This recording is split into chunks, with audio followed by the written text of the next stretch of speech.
واصبر فإن الله لا يضيع أجر المحسنين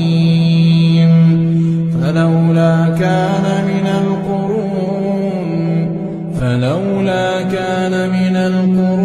من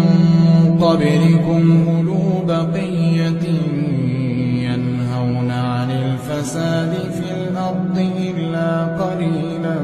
ممن أنجينا منهم واتبع الذين ظلموا ما أترفوا فيه وكانوا